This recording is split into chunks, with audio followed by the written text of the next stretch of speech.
नमस्कार मंडळी, राम राम, वेलकम. तुमचं पुन्हा एकदा आपल्या व्हिडिओमध्ये स्वागत आहे. तर व्हिडिओचा वेळ वाया न घालवता आज आपण काय करणार आहे ते मी तुम्हाला सांगणार आहे.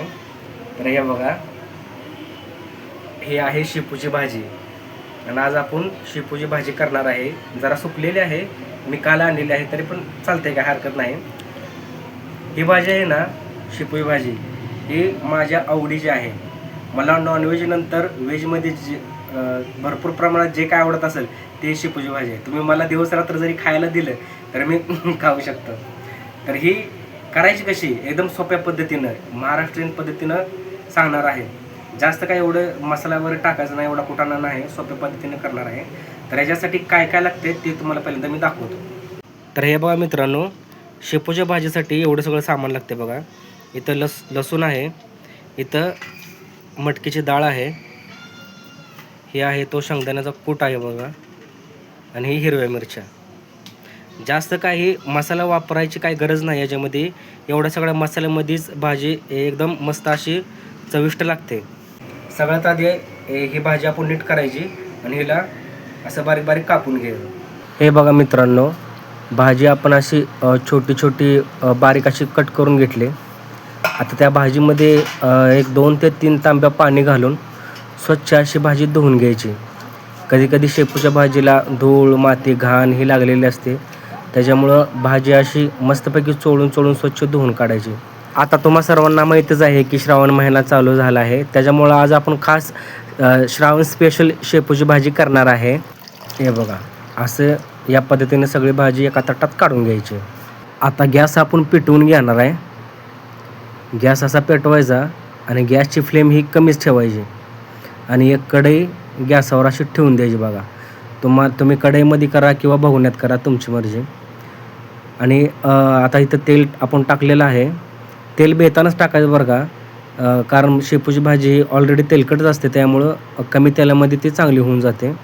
आणि तेल गरम झाले की आपण एक ठेचलेला लसूण याच्यामध्ये टाकून द्यायचा आणि लसूणला चांगलं भाजायचं. ध्यानात ठेवा, लसूण लालसर तर नाही भाजायचा, पांढरा असताना तोपर्यंतच त्याच्यामध्ये हिरव्या मिरच्या टाकून द्यायच्या. मिरच्या तुमच्या तिखटानुसार तुम्ही वापरू शकता. मी तर जास्त तिखट खातो, त्याच्यामुळं मी जास्त मिरच्या वापरल्या आहेत. आता हिरव्या मिरच्या चांगल्या आपण तळून घेतल्या तर आता याच्यामध्ये ही भाजी टाकून दाखवायचं.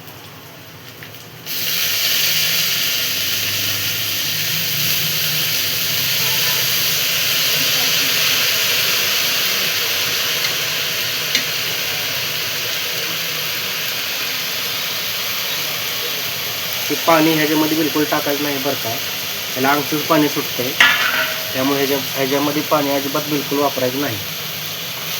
हे आपण भाजी हलवून घेऊया व्यवस्थित.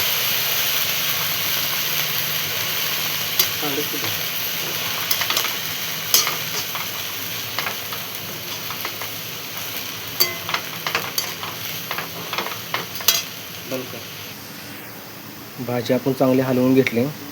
त्यात आता आपण मीठ टाकूया. या भाजीमध्ये जास्त मीठ टाकायचं नाही बरं का. भाजी जरी जास्त दिसत असली तर शिजून ती कमीच होती, त्यामुळं मीठ बेतानच टाकायचं.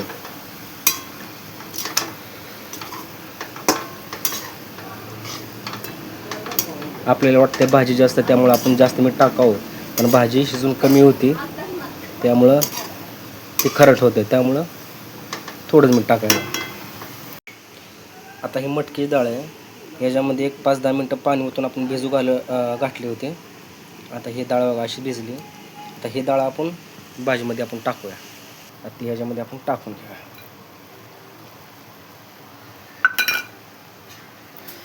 आणि एकदा 2 मिनटं आपण हलवूया. आणि हे बघा, ही आहे शेंगदाण्याचा कूट, पण हे आत्ताच नाही टाकायचं बरं का. या भाजीमध्ये अजून पाणी आहे. जरी शेंगदाण्याचा कूट आपण आत्ताच टाकला तर ती एकदम असं किचकिच होतं, एकदम चिखलासारखं होतं. त्यामुळे ह्यातलं सगळं पूर्ण पाणी आटू द्यायचं, म्हणजे व्यवस्थित भाजी शिजते. आणि नंतर पुन्हा मग ते कूट टाकायचं. यामध्ये पाणी बघा असं, ते पाणी पूर्ण आपण आटू द्यायचं आधी. आता भाजी आता मस्तपैकी शिजते, त्याच्यावर आपण ही ताट जे आहे हे आपण असं उपडं झाकू. तेव्हा जवळजवळ एक 10 मिनटामध्ये भाजी पूर्णपणे शिजते. त्यामधलं पाणी आटतंय. पाणी आटल्यावर मग भाजी शिजली म्हणून समजा. आता जवळजवळ 5-7 मिनटं झाले, आपण ती झाकून भाजी शिजवायला टाकली. आता शिजली का ती आपण बघूया.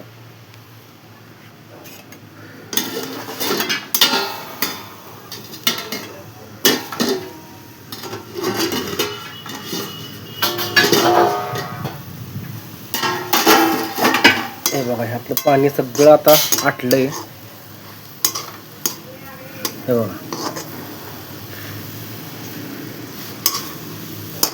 आता ह्यात का नाही हे कूट जे आहे ते आपण आता ह्याच्यामध्ये टाकूया.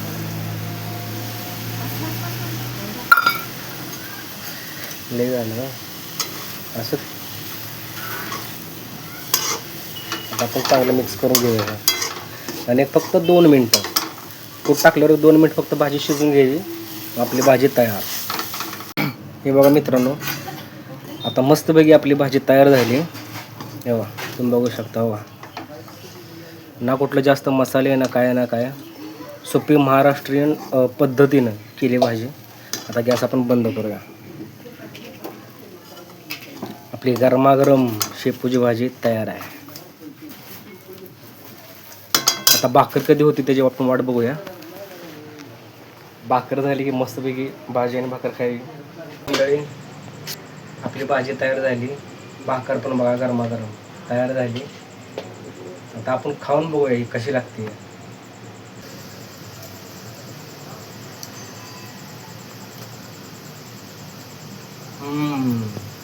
एक नंबर झाली हो भाजी. तुम्ही पण असं करून बघा. आणि जास्तीत जास्त एक 10 मिनटं फक्त लागले बरं का भाजी बनवायला. फक्त 10 मिनटं. तुम्ही करून खावा. सांगा मला कसं लागतं ते सांगा. मला कमेंट करून नक्की सांगा.